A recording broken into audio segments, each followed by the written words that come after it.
So hello guys, welcome back to our lecture. In this lecture we are going to see some basic hacking terms you will want to know for getting started for this session. So in this session we are going to discuss lots of things.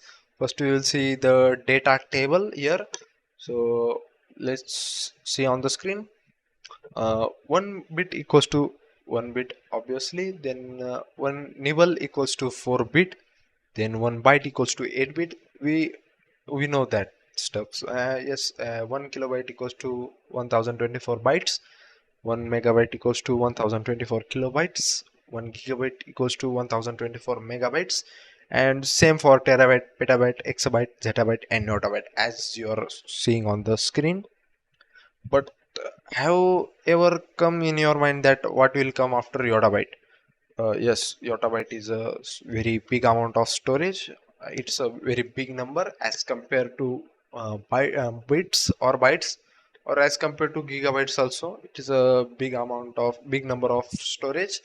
But the world's largest or biggest data center has only 1 exabytes of storage, which is also not a small amount of storage. But what comes after yottabyte? First, brontobyte. Brontobyte is 1000 yottabytes, not 1024, only 1000 yottabytes. Then after brontobytes, geobyte comes, then gigabyte comes, then geobyte comes, then helabyte comes, then ninabyte, then tenabyte. Sorry. This is the data structure. This is the basic things we are going to see.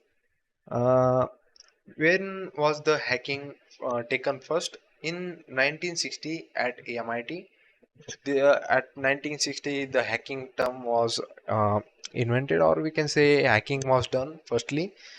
And there are some types of hacking like website hacking, network hacking, email hacking, ethical hacking, password hacking, and computer hacking.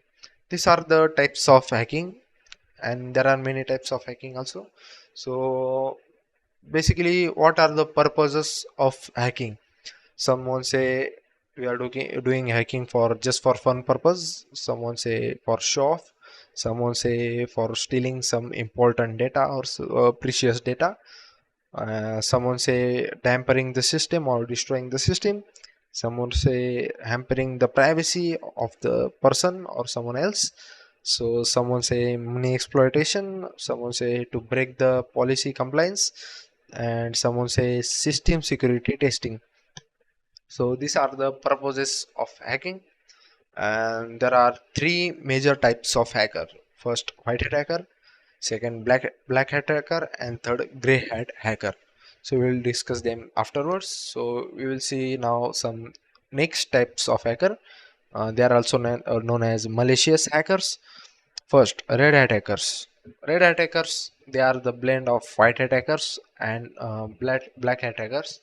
They usually works at government agency and top secret information for hub, and generally everything that falls under the category of sensitive information. Second, blue hat hacker. They are the hackers to build the security. Third, elite hat hackers. Fourth, script kiddle hackers. Fifth, neopbyte hackers. And sixth, hacktivist hackers. These are the some malicious hackers. As we know, they are opposed to the three main types of hackers like white hat hackers, black and gray hat hackers. So first we will see white hat hackers. So what is white hat hackers? They are also known as ethical hackers. They are the certified hackers who learn hacking from the course or some degrees like from CISA or CISO. These are the good hackers who try to secure the data, websites. With the rise of cybersecurity or cyber attacks organization by the government, and the governments have to come understand, and they need the SQL injection attacks and many more attacks. The government hires white hat hackers to protect their website and database. So basically, white hat hackers are doing white hat hacking. They are individual who finds the vulnerabilities in the computer network or the computer systems. They work for the organizations and government. In some cases, white hat hackers are paid employee, or we can say they are also some individual employees or self-employed employees. So white hat hacking is generally legal hacking. So next we will see black hat hacking. So black hat hacker are those hackers who enter the system without taking the permission of owner or the user of that network or that system. These hackers hacks the systems and use their vulnerabilities as the entry point. The they hacks the system illegally. They use their skills to deceive and harm the people. They conduct various attacks like malware and damage the security system to steal the user data and password and credential something like black hat hacking is done by black hat hackers. Obviously, hackers are highly skilled and individually hackers who hack the system illegally. Black hat hackers are the criminals who violate the computer security for their owners' personal gains or own personal gains. So, black hat hackers make money by carding and stealing the information to the other criminals, or we can say the terrorists. Black hat hacking is a completely illegal hacking. So, next is gray hat hacker. So hackers are the mix of both black hat hacking and black hat hacker and white hat hackers. These types of hackers find the vulnerabilities in the system without the permission of owner. They don't have the any malicious intent for it. However, this type of hacking is still considered illegal, but they never share information with black hat hackers, so it's good. They find issues and reports the owner sometimes by requesting a small amount of money and to fix it. But some organization discard gray hat hackers because the hacker is not found by ethical hacking policies. So that's also good and that also bad because they are doing both the things. Hacking is done by gray hat hackers. Grey hat hackers work both defensively and aggressively, like both the hackers like white hat and black hat. Grey hat hackers find the issues in the system without the owner's permission, same as black hat hackers. Grey hat hackers find the issues and report the owner sometimes by requesting a small amount of money to fix that issue. And sometimes grey hat hackers violates the law. These are the main points you should know for types of hackers. In this course, we are this first category, which is white hat hackers. So basically, we are ethical hackers. To see some important terminology in hacking. So basically, in this course, we are using or we are going to see 34 types of terminologies across this course. So there are so many terminologies like first is adware, second is attack, third backdoor, then bot, then botnet, then brute force attack, then buffer overflow, then clone phishing, then crackers, then denial of services, which is also known as DDoS attack, then trapdoor, then exploit kit, then firewall exploit, keystroke logging, logical bomb, malware, master program, phishing, faker, rootkit, shrink wrap code, social engineering, spam, spoofing, spyware, SQL injection, threat, Trojan, virus, vulnerability, worm, and cross-site scripting, which is also known as CSS. So these are the important terminologies we are going to see in this journey towards this course. So now we are going to see some basic skills which is required to be a hacker or being a hacker. So there are two basic skills. First, ethical hacker must be a computer system expert, or the guy should have some basic knowledge about computer. So how computer works, how to boot a computer, to find solve some errors or basic errors, and to use a computer professionally or intermediate level. So the second skill is have a lot of patience and persistence and perseverance. So now let's discuss about the process of hacking. So what is the process behind the hacking scene? So first, reconnaissance. So reconnaissance is the process where the hacker or the ethical hacker uses the various tools like Nmap, HPing, Multigo, and Google Docs, and many more tools to gather initial information. There are some steps for reconnaissance. First is gather some initial information. Second is determine the network range. Third is identify active machines. So what are the active machines on the local network or the outside the network? So fourth is discover open ports and access point to get into it. Fifth, fingerprint of the operating system. Sixth, uncover the services on the port. Then seven, map the network. So these are the steps or the processes in the reconnaissance process. So second is scanning. Third is gaining access. Fourth is maintaining access. Fifth is clearing tracks, and sixth, report.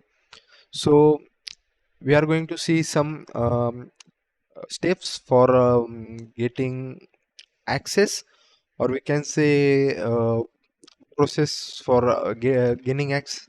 There are two processes for gaining access. First is active reconnaissance and second is passive reconnaissance. In active reconnaissance, you will directly interact with the computer system to gain the information, and this info or information can be relevant and accurate, but there is a risk of getting detected if you are planning active reconnaissance without the permission. If you are detected, then the system admin can take severe action against you. So now we will discuss second method, that is passive reconnaissance. You will not able to be directly connected to the computer system. In this process is used to gather initial information without interacting with the target system.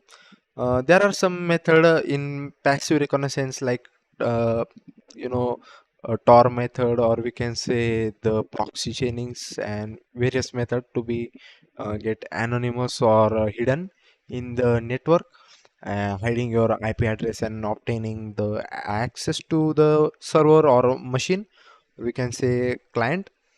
So the next method is maintaining access or scanning.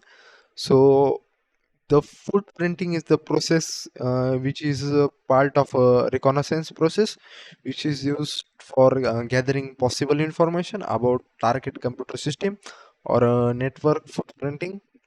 Footprinting can be both active and passive reconnaissance process.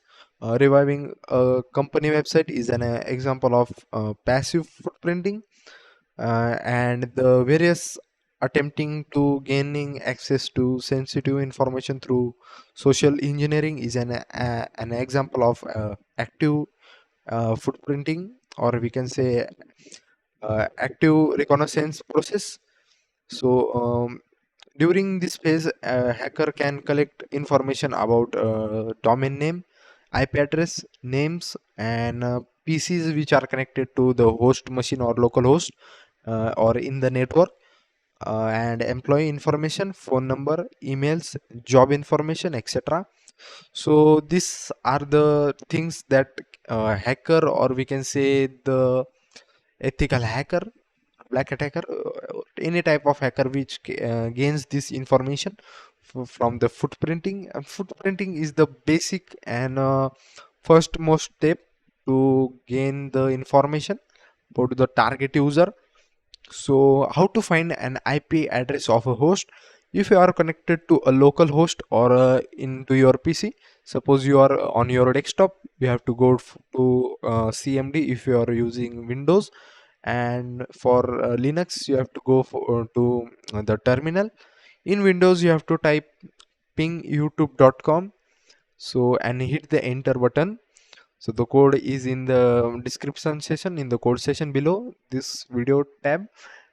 If you enter the ping youtube.com, you will get the IP address of the youtube.com hosts, And same process is for Linux also. You have to type ping space youtube.com or anything like google.com, amazon.com, anything, whatever else the site you, the host the IP address of the host of any site you want, you can do this method. So how to find hosting company to get the information to visit suppose youtube.com we are taking. So enter the IP address into the site mentioned on the screen like www.ip2location.com. This is the sites. I will give the site links in the description section. So first step is enter the IP address, then gather all the information. These are the steps for getting the information of a hosting company. You will know the date, current time, and various information like the address, the email, the phone number, register phone number for that hosting. So there are so many sites like www.arin.net or whois.net and whois.arin.net. So these are the sites and next step is how to get the history of a website. So for getting history of the website, you have to go https://archive.org. So you will get the all information of all different dates and sites here. So this is the basic step for how to get access and maintaining the access towards the target system. So let's end this session. Thank you so much for watching. Bye.